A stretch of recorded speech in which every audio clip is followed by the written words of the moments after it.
देश में तीसरी बार बनेगी मोदी की सरकार या होगा बड़ा बदलाव? एग्जिट पोल के आंकड़े सामने आ रहे हैं और अगर झारखंड की बात करेंगे तो झारखंड में ये बताया जा रहा है कि बीजेपी के पास लगभग 9 सीटें आने वाली है। इसके साथ ही इंडिया गठबंधन की बात करेंगे तो 4 से 5 सीटें जो है वो इंडिया गठबंधन के खाते में आ सकते हैं। आज इसी पर हम चर्चा करेंगे। हमारे साथ कांग्रेस के मीडिया प्रभारी राकेश सिन्हा मौजूद है। बातचीत करेंगे कि अब एग्जिट पोल के जो आंकड़े हैं वो सामने आ रहे हैं और ये बताया जा रहा है बीजेपी यानी कि एनडीए के पास 9 से 10 सीटें आने वाली है। इसके साथ अगर इंडिया गठबंधन की बात करेंगे तो 4 से 5 सीटें जो है इंडिया गठबंधन के खाते में आएगी। तो एग्जिट पोल से कितना संतुष्ट है आप लोग?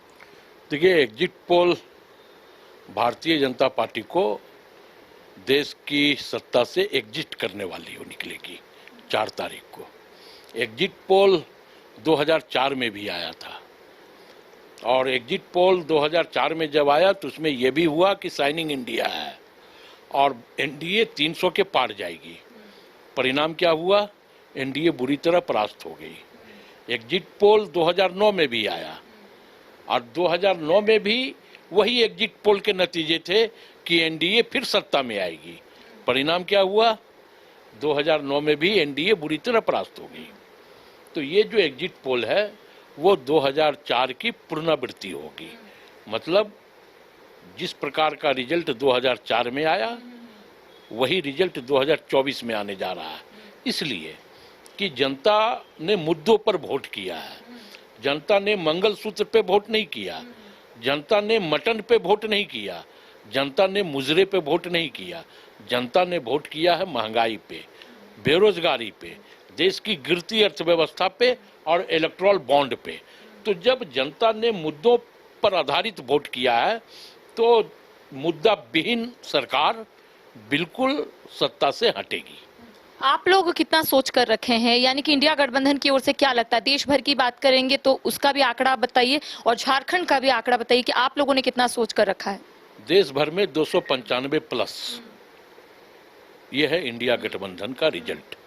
और झारखंड में अगर आप देखें तो इसलिए मैंने पहले ही कहा कि 2004 की पुनरावृत्ति होगी। मतलब 2004 में इस राज्य में भारतीय जनता पार्टी के पास 1 सीट था, शायद वो मिल जाए।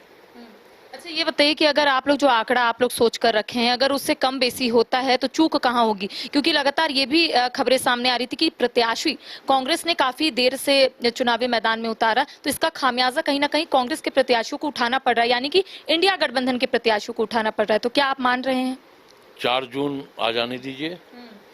4 जून के बाद जब आप देखेंगे कि 295 प्लस हम जा रहे हैं तो फिर मामला हो जाएगा।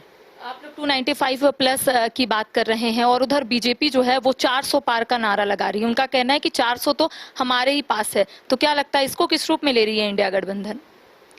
हमें लगता है कि 400 पार भारतीय जनता पार्टी अब शायद अफगानिस्तान से सीट ले रही है, पाकिस्तान से सीट ले रही है, तो 400 पार चली जाएगी।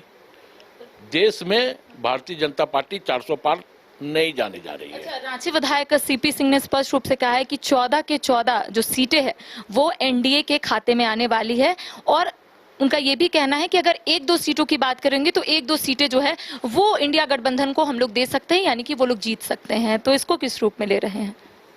गर्मी बहुत है, बूढ़े हो गए हैं सीपी सिंह जी। अब गर्मी का प्रकोप है उनके ऊपर कि एक तो भारतीय जनता पार्टी ने उनको नकार दिया है, सीपी सिंह जी को कहीं दिखे नहीं, तो अब बैठ करके बयान दे देते हैं। अब उन पर सहानुभूति है हमारा कि वो 1 सीट भी जीत जाए इस राज्य में। अच्छा, स्टार प्रचारक के रूप में कल्पना सोरेन चुनावी मैदान में थी, क्या लगता है इंडिया गठबंधन को कितनी मजबूती मिली है उनसे?